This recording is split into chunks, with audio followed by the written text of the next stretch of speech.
most iconic image I ever created was Che Guevara in 1968, the red and black one. It was the fifth of a series I did of Che after I met him when I was a kid in Kilkee. I was working in a bar. And by getting involved in revolutionary politics, I took a huge interest in the Black Power movement of the 60s. And this particular figure is Angela Davis. It's a drawing I did in 1969. And if we can have the next one. This is a colorized version I've done just to sort of bring it up to speed. My daughter is an expert in Photoshop and coloring, so she's my new colorist. So this is a series I've now relaunched. It's called Black Lives Matter, and there's no point in pretending I'm going to sell them because nobody's going to buy them. So they're free downloads on my website, which is jimfitzpatrick.com. So you can go there, you can print a Che, you can print any of my work, it's all free. I think I was the first artist in Ireland, certainly on the internet in '95. I learned you give stuff away on the internet because if you don't, they're going to take it anyway. So you might as well get ahead of the posse, you know. Anyway, if we can go to the next one, please. Yeah, this is a series of what I call Black Lives Matter. We call them Black Revolutionaries to be more respectable. The three you see, at the top one is Frederick Douglass. I was commissioned by his great-great-grandson, Ken Morris, for the Frederick Douglass Initiative. It's the bicentennial of the greatest black man who probably ever lived. Mind you, he's beside Martin Luther King and Malcolm X, so he's got competition. But he came to Ireland, and Ireland, he said, it was a rebirth for him. He realized he could walk down Grafton Street and everybody said, "How are you? Would you like a drink?" And he couldn't understand why nobody looked at his skin and wondered what a black man was doing talking to a white man. So he learned in Ireland, I suppose, the true nature of what we now hope will be equality for the future as well. The other two, I worked for Coretta King way back for a stained glass window in a church in Alabama, and Martin Luther King obviously is one of my heroes. Malcolm X will always be a hero of mine. Of course, Angela Davis is the only one still alive. If we can move on to the next one, thank you. Yeah, this is one of my more recent viral images.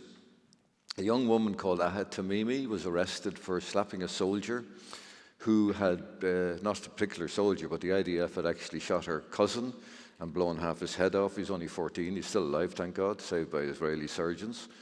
And Ahed had this beautiful image of her on the internet of a photograph taken by a Jewish photographer, Mark I can never pronounce his name, Schwarzenberg. Anyway, his name is on that. And at the time, a friend of mine, Liam Sharp, was illustrating the Wonder Woman comic, and the film was out, and Gail Gadot, an ex-IDF soldier, was a Wonder Woman. So I nicked their logo and put it there and said, there is a real Wonder Woman. And this went viral. It went on Al Jazeera, which got 5 million hits, I think, at the moment. It ended up with 60 million. The bottom version is the Arabic version done by a man I've never met called Yawid, who loved it so much he did the Arab version for me, and his calligraphy is beautiful. And there's an interesting little thing that came out of that. There's a new Wonder Woman book out, comic book by DC Comics, and guess who's written the intro? So it's full circle. I thought they wouldn't let me with an ass's roar of it after what I did to them, but there you go. They didn't sue me anyway, which is nice as well. If we can have the next one. These are all the more revolutionary images. We get on to the fun stuff in a minute. Palestine will be free. This was in support of the hunger strikers. That's Marwan Barghouti, who is the Nelson Mandela of Palestine. He believed none of these people, and I've worked with them, are anti-Semitic in any way, shape, form whatsoever. I can certainly say that. And the one on the side, the red, is Hearts, the Jerusalem newspaper, one of my favorite newspapers, who ran this for the hunger strikers. And my motivation is very simple. I don't get paid for any of this crap. I thought we had a hunger strike here. We had slaughter. And I thought, we don't need dead Jewish bodies and Palestinian bodies, so I thought I would do something. And the long and the short of it was, because an outsider got involved, they paid attention, and it was resolved. They were only looking for things like library time, freedom to watch television, basic stuff. So that was all given to them, and there was nobody died, thank God. And if I had a role in nobody dying, I'm proud of that. Sorry, next one, please, thank you. This is someone, unfortunately, who did die, and I did this on a spur of the moment. This is a beautiful girl who I'd watched on YouTube, who was part of the demonstrations on the fence. As we know, a lot of people have been killed since. But she decided, I don't know if you know, but Hamas is very fundamentalist, that she would stand with the men and show that the women of Gaza were just as powerful.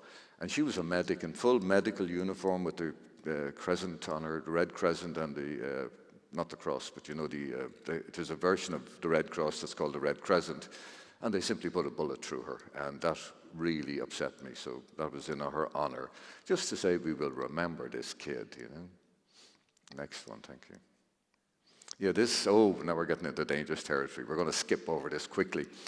This is the International Freedom Battalion I worked with a lot of different armies. I'm a Christian and a fervent Christian, and I don't like to see the persecution that's inflicted on them by Daesh and all these people. So I palled up with some of the people from the International Freedom Brigade who are fighting with the Kurds against ISIS. Sorry, I call them Daesh, they're ISIS here. And that's one of the images I gave them, which led to hopefully the next image. I'm not sure the sequence, even though I created a sequence. Yes. This one is my latest image. Talk about lost causes. This is Abdullah Öcalan, the head of all the Kurdish people, who, by the way, has written the best booklet, I should say, on feminism I've ever read. If anybody who knows anything about the Kurdish areas that are now occupied by the Kurds, where they've driven out ISIS, women have absolute equal rights. I've worked with the Yazidi women, I work with the Rojava women fighters. They break your heart, and you know, when you see what happens to them when they are captured or whatever. But this is Öcalan, the head of the Kurdish people, and he is in jail for life. He's been in solitary confinement now for 15 years. And somebody put this poster on a stand in Germany about 2 weeks ago, got themselves knocked on the head for their troubles. He's a very controversial figure, but he is the head of 40 million people, who to me are some of the finest people I've ever worked with. So that's the political stuff. Let's get on to the fun stuff. Oh, we're still political. Sorry, I did 1916. Sorry, I forgot about this. I did a whole series for 1916, and I have a habit of doing something, and if it works, like I think Connolly has worked, then I'll go on and put it on the internet with all kinds of different labels attached to it. And this one, I'm just simply calling for a revolution now. So nobody minds that, I'm sure. Sorry, next one, yeah. And then, of course, this is a more direct one relating to the present circumstances and the ignoring of something called the Moriarty Tribunal.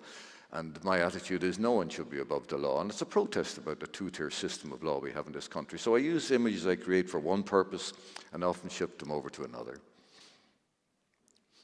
And this is Countess, oh, you'll like this. This is Countess Markovits, who was my mother's hero. And I grew up a fanatic for this woman. And I was delighted when I was doing the series of 1916 images. And remember, nobody commissions these. I live off my website. And out of mischief, because I got so much attention, somebody sent me, one of the people in Repeal the 8 sent me that little badge with the 8, with the X on it. And for those of you who don't know, this was to bring women's rights to Ireland and abortion rights. So I stuck that on her chest out of mischief. And the people who run the campaign saw it and asked me, could I use that and sell it, which they did for Artists Against the 8th. So you can start with one idea and it ends up as something else. But I love being mischievous and adding things to my own work. You know? And this is the greatest Irishman who ever lived. This is Roger Casement. I won't go into all the details. He was gay and he was traduced. He was the greatest human rights campaigner in history, and probably the very first. He exposed the atrocities of the Belgians in the Congo. Joseph Conrad based his book Heart of Darkness on Casement's writings and explorations, and that became Apocalypse Now. But the nice thing about the Casement image was that my friend Will St. Ledger is running a campaign now because, you know, AIDS has come back into the gay community in a very, very awful way. So he's used that image with the little red ribbon on it as well now, so I let him use that to raise a couple of bob. So you can do good work, even though you start off doing one thing, it becomes another, you know. Oh yeah, now we get to the fun. This is Thin Lizzy, Black Rose. This is my most iconic album cover image, I think. It's not my best, but it's certainly my most iconic. And this image has so many layers to it. It started off as a rock and roll cover album. The title was Black Rose, based on Dark Rosaline, the poem by James Clarence Mangan that Philip Lynott and myself knew well, and we worked very closely together on everything. And when I had the Black Rose done, because they tried to do a Black Rose photographically and it wilted, so he asked me to paint them. But when I had it done, I felt it lacked something, and I remember the words of Joseph Mary Plunkett.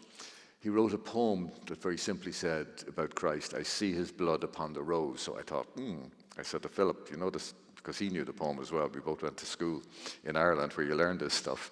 So that's why the Black Rose. And the Black Rose is an allegory for freedom from Roisin Dove, a poem written by James Clarence Mangan that was a subterfuge, an appeal to the Spanish to come and rescue us from the awful English. So we would have had the Inquisition, but we won't go into that. Anyway, that's Black Rose, and it's one of my Thin Lizzy covers. And this is a painting. This is my favorite painting of Philip, the man himself. Now, remember, this is one of my best friends from way back. And we spent so much time together. He used to stay in my house, and I used to stay in his house. My family used to stay in his house as well. But, and I'm still friends with all his kids and his grandkids. He's a slew of them. They're brilliant.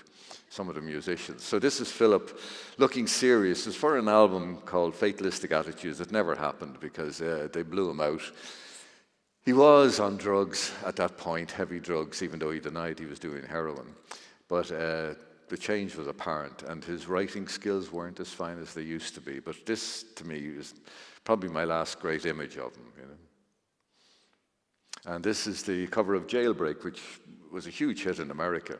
The boys are back in town, all that kind of stuff. And it's pure Marvel Comics lunacy. I mean, myself and Philip are huge fans of Jack Kirby and all the great Marvel comic artists. And that reflected that. In England and Europe, it had a gatefold cover. It was four in the band, and Scott Gorham has never forgiven me for excluding him. Yeah? And this is Johnny the Fox. This, to me, is my finest album cover of the time. I'm still doing stuff at the moment. I'm working for Brian Jones's family, the founder of the Rolling Stones. We're doing a thing called the Golden Stone, but we'll get into that. I have a sketch at the very end of this. So this is Johnny the Fox, and the great thing about this was that I'd done a sketch that Philip loved, and it was simply the border. And I said, give me some idea of the title, because obviously we have to have some relationship to it. And he said, we don't have a title. So long story cut short, I left the center panel vacant so something could go in there. I decided I was going to make Philip into a fox, so I got a fox head shot in London, sent over to me, and I montaged it on his body, and when he saw it, he freaked. He said, we're not ever using that. So I ended up doing something very quick with the fox overlooking the city that harked back to another album cover I did called Nightlife. So in that case, there was no title, and the title, Johnny the Fox, isn't even in the album. There is a song called Johnny the Fox Meets Jimmy the Weed, but that would have been too long for my graphic. Anyway, and this is a portrait of the man himself. This is one of my favorites because it says a lot about what we got up to. That eye sticking out of the hair is straight out of a comic book called Dennis the Menace, which we both loved. And Prince copied it. You probably remember on Purple Rain, he was into the motorcycle stuff that we did on another cover. And he was a big Lizzy fan as well, so that's Philip, yeah. And this is my Celtic work. You'd be glad to know that George R.R. Martin has actually bought one of my original paintings only a while ago for a lot of money, thank Christ. He has it as well after Game of Thrones. But we're both going to be guests at a thing called WorldCon, which is coming to Dublin in August. Anyway, this is one of my best-known Celtic works. It's even appeared on album covers for a mad band in Alabama called Manila Road that did all this sort of crazy heavy metal stuff, you know, all space cowboy stuff, brilliant. But it's been used a couple of times for different albums and different causes, but it's one of my favorite Celtic paintings. I do a lot of this work still, even though it's vastly time-consuming. Yeah. And this, goddesses are an obsession of mine, have been all my life. I think this one here is probably the best known of that kind of work from that period. And it shows the goddess Bowen and Newgrange behind her, where she's associated with it as a fertility goddess, as most of our goddesses are. And yeah, that's one of my better ones as well, I think. Oh, and now we're getting into interesting territory. That is the goddess Bowen, and it's part of a project I'm involved with for a couple of years, and now I'm on the board of trustees. We're having our first meeting next Friday, and it's called Her Story. Now, Her Story is a worldwide movement, but Her Story, IE, started 5 years ago with Melanie Lynch. And what they do is, or what I've done is, I've given them the rights to all my work to project it all over, everywhere. They're projecting it over the world, I think, next year in all the Irish embassies. But that's one where Joe Cashin did that wonderful mural for the gay rights referendum. Oh, and this is Mary Magdalene projected on the GPO. I did this at a bit of mischief because I thought, does anything signify what women have gone through in this country better than the Magdalene laundries? So just go to the next one if we can. I hope it's the right one. Yes.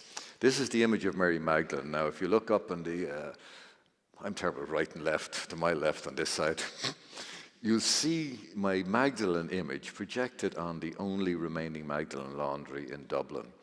And it's part of a campaign that Her Story is running to try and stop them building a hotel. This should be some kind of center. These women should be memorialized and remembered, and the way to do it is to preserve that building.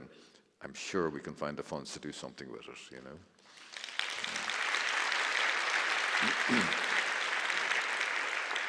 And lastly, this is what I'm working on at the moment. One of my heroes when I was a kid was Brian Jones. And long story cut short, I'm a great friend of Donovan from the time he brought the Beatles to India. And he and Linda, Brian's partner, because Brian is obviously dead, and their family have asked me to cover an image, which can be an album cover, it can be a poster, because it's going to be a worldwide thing, called The Golden Stone. So I get to do psychedelic hippie crap all over again, and I love it. So that's what I'm doing at the moment. And I'm also working, I can't go into it here, I've been asked not to. I'm working on a series of paintings that you will hear about, I hope, of women in science, STEM. And again, you might say, why is a man doing this? I've been involved in this all my life. I was brought up by women. My cousin Aoife McLysaght, the genius geneticist, is a woman, obviously. And all the people I'm painting will be women, because I really feel I have been involved in this for so long. To get the opportunity to do something like that is amazing. And it fills and fits in backwards to very beginnings of the work I did with the Celtic goddesses, where I felt that they were overlooked and ignored. And the whole goddess movement worldwide is something I love. Anyway, that's what I'm up to at the moment, and at my age I'm still working. I shouldn't be, I should be retired, but there's no retirement for artists, you know. So thank you all for listening to me.